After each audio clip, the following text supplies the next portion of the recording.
السلام علیکم۔ میں سعودی عرب کے شاہ فہد اسلامک فاؤنڈیشن اور ان تمام حضرات کا نہایت شکر گزار ہوں جو عربی قرآن حکیم کا دنیا کی تمام زبانوں میں ترجمہ کر رہے ہیں۔ جب میں اپنی مادری زبان میں قرآن حکیم پڑھتا ہوں تو اپنے آپ کو مبارک سمجھتا ہوں۔ جب میں دیکھتا ہوں کہ دنیا میں 20% سے بھی کم ایسے مسلمان ہیں جن کی مادری زبان عربی ہے اور باقی 80% کو قرآن کے سمجھنے کے لیے ان دوسروں کا سہارا لینا پڑتا ہے تو میرا دل نہایت افسوس کرتا ہے۔ اس سے مراد یہ ہے کہ وہ قرآن حکیم کے پیغامات کو کسی دوسرے کے پڑھنے سے سمجھنے کی کوشش کرتے ہیں، جبکہ آج کے دور میں یہ ضروری نہیں۔ اللہ تعالیٰ چاہتا ہے کہ آپ اس کے پیغام کو سمجھیں۔ اللہ تعالیٰ جو کچھ کہتا ہے اگر ہم اس کو واضح طور پر سمجھتے نہیں ہیں تو پھر ہم اس کی فرما برداری کیسے کریں گے؟ حضرت محمد صلی اللہ علیہ وآلہ وسلم سے پیشتر اللہ تعالیٰ نے جو کچھ کہا اس وقت کے مسلمان اسے سمجھتے تھے، کیونکہ اللہ تعالیٰ نے انہی کی زبان میں ان سے کلام کیا تھا۔ میں آپ کی خدمت میں ایک واقعہ پیش کرتا ہوں جو اس حقیقت کے سمجھنے میں ہمارا مددگار ہوگا۔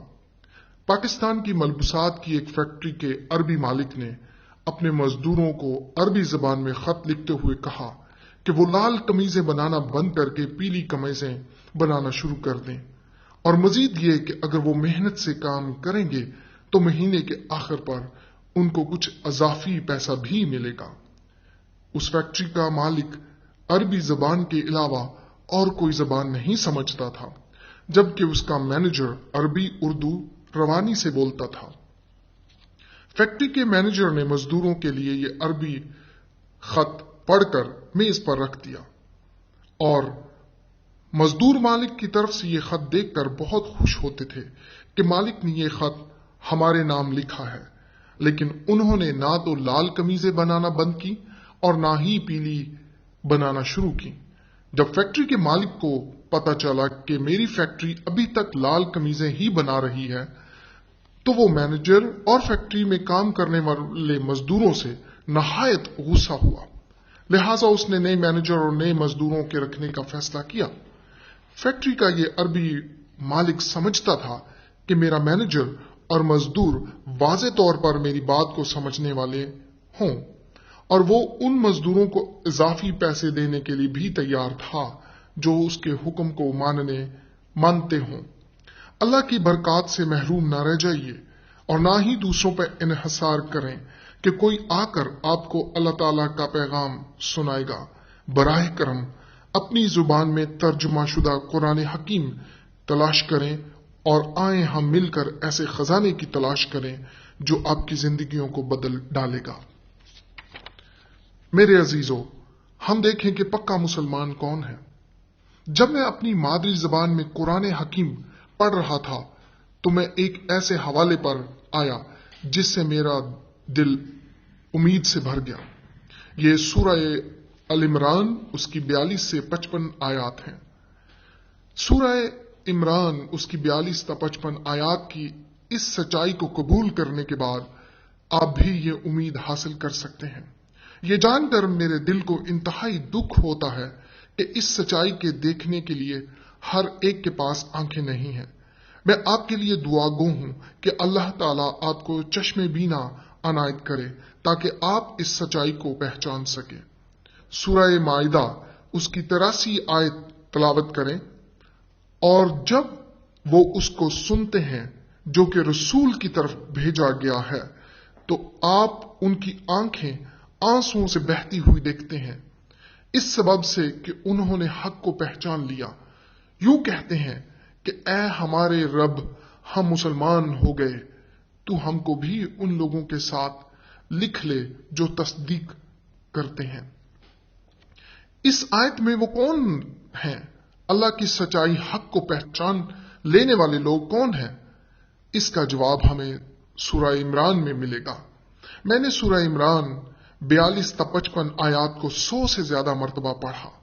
جب بھی میں پڑھتا ہوں تو وہی خوشی نصیب ہوتی ہے جو کہ اس حوالے میں پہلی بار سچائی کو پانے میں ملی تھی۔ جو بات مجھے اس حوالے سے ملی وہ نئی نہیں ہے۔ تاریخ میں کئی لوگوں نے یہی سچائی دریافت کی کیونکہ اس کے لیے ان کی آنکھیں کھل گئیں۔ سورہ عمران 42 تا 55 آیات کی تلاوت کرنے سے اللہ ہر روز سینکڑوں کی تعداد میں ہمارے مسلمان بھائیوں کی آنکھیں کھولتا ہے، وہ جو اس سچائی کو سمجھتے ہیں اور اپنے آپ کو پکا یا کامل مسلمان کہتے ہیں۔ اللہ تعالیٰ سورہ عمران 42 تا 55 آیات کی حقیقت کی بہت سے مسلمانوں سے خواب کے ذریعے کلام کرنے سے تصدیق کرتا ہے۔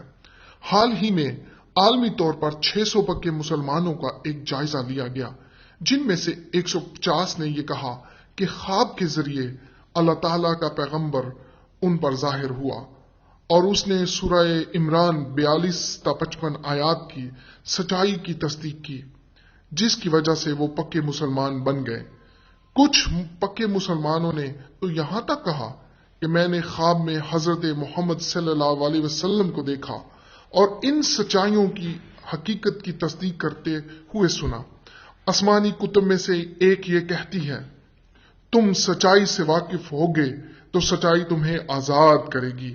کیا آپ اس سچائی کو جاننا اور آزاد ہونا چاہتے ہیں؟ برائے کرم اپنا قرآن حکیم نکال کر اس خوبصورت حوالے کو آیت با آیت تلاوت کریں۔ میں نے آپ کی خدمت میں ہر آیت سے متعلق وضاحت بھی پیش کی ہے۔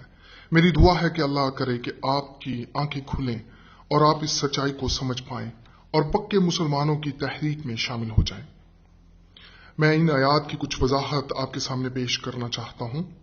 آیت نمبر 42، اور وہ وقت بھی قابل ذکر ہے جب کہ فرشتوں نے کہا، اے مریم بلا شبہ اللہ تعالیٰ نے تم کو منتخب یعنی مقبول فرمایا ہے اور پاک بنایا ہے اور تمام جہان بھر کی بیویوں کے مقابلے میں تم کو منتخب فرمایا ہے۔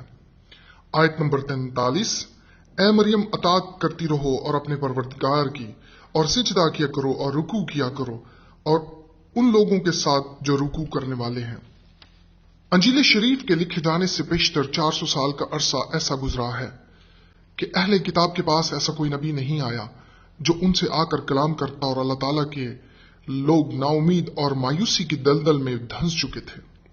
دنیا کی تاریخ کے اس تاریک لمحے میں اللہ تعالیٰ نے ایک ایسا کام کیا جو بڑا غیر معمولی تھا۔ اس نے حضرت جبرائیل علیہ السلام کے ذریعے ایک نوجوان کنواری خاتون سے جس کا نام حضرت مریم تھا کلام کیا۔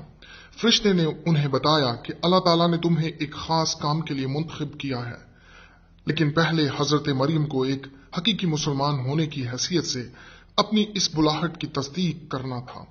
انہوں نے کہا کہ وہ اپنے آپ کو مکمل طور پر اللہ تعالیٰ کی فرما برداری میں دے دیں۔ آیت نمبر 44، قصے من جملہ غیب کی خبروں کے ہیں، ہم ان کی وحی بھیجتے ہیں آپ کے پاس اور آپ ان لوگوں کے پاس نہ تو اس وقت موجود تھے جب کہ وہ قرہ کے طور پر اپنے اپنے کلموں کو پانی میں ڈالتے تھے۔ ان میں سے کون حضرت مریم علیہ السلام کی کفالت کرے، اور نہ آپ ان کے پاس اس وقت موجود تھے جبکہ باہم اختلاف کر رہے تھے۔ قرآن حکیم ہماری توجہ کو اس طرف مرکوز کرواتا ہے کہ اس وقت آسمان پر فرشتے کیا کر رہے تھے۔ یوں لگتا ہے کہ سارے ہی فرشتے یہ چاہتے تھے کہ ہمیں مریم کی کفالت اور دیکھ بھال کی ذمہ داری سونپی جائے۔ اس مسئلے کے حل کے لیے فرشتوں نے قرعہ ڈالا کہ یہ ذمہ داری کس کو دی جائے۔ قرآن حکیم میں ہم آسمان پر اس سے زیادہ خوشی کی بات کہیں نہیں پڑھتے۔ اللہ تعالیٰ دنیا کے تمام لوگوں کے لیے خاص کام کرنے والا تھا، جیسا کام اس سے پہلے کبھی نہیں ہوا تھا۔